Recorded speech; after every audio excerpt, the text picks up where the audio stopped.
bienvenue sur l'AERA TV, le rendez-vous des ressources humaines.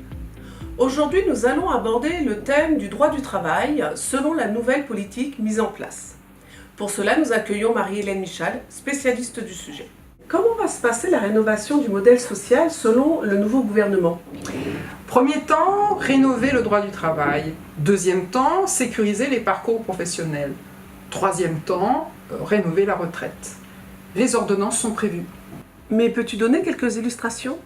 Par exemple, la réforme du droit du travail comporte dans le thème de la concertation l'articulation des accords d'entreprise et de branche, ou bien encore la sécurisation des relations de travail et la facilitation du dialogue social. Emmanuel Macron veut donner plus de place à l'accord majoritaire d'entreprise. Le droit de recours au référendum serait ouvert côté employeur en plus du côté syndical, en vue d'équilibrer les droits de part et d'autre. L'instance unique représentative, à la fois comité d'entreprise, délégué du personnel, CHSCT, pourrait être étendue à toute entreprise sans limite de taille et habilitée à négocier. Le licenciement individuel et économique fait aussi partie des évolutions. Deuxième point, la sécurisation des parcours. Outre des mesures prévues pour certains publics, elle prévoit une ouverture progressive de l'assurance chômage aux démissionnaires et aux indépendants. Autrement dit, une assurance chômage universelle.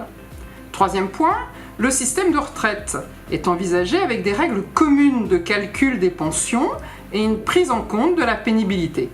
Et d'après toi, d'autres sujets sont-ils prévus dans ce nouveau modèle social? Ah oui, tout à fait. Tu as l'égalité professionnelle, le handicap, la dépendance, la maladie et sûrement encore d'autres sujets. Une question qu'on peut toutefois se poser, c'est est-ce que les réformes en cours vont être poursuivies? Alors oui, par exemple, tu as la fusion des branches qu'on avait déjà évoquée dans une vidéo l'AERA. Celle-ci va s'accélérer. Enfin, on peut se poser un certain nombre de questions. Que va devenir le compte pénibilité? Va-t-il y avoir une fusion entre les contrats de professionnalisation et les contrats d'apprentissage? Donc, que va-t-il se passer? Ces questions sont fondamentales.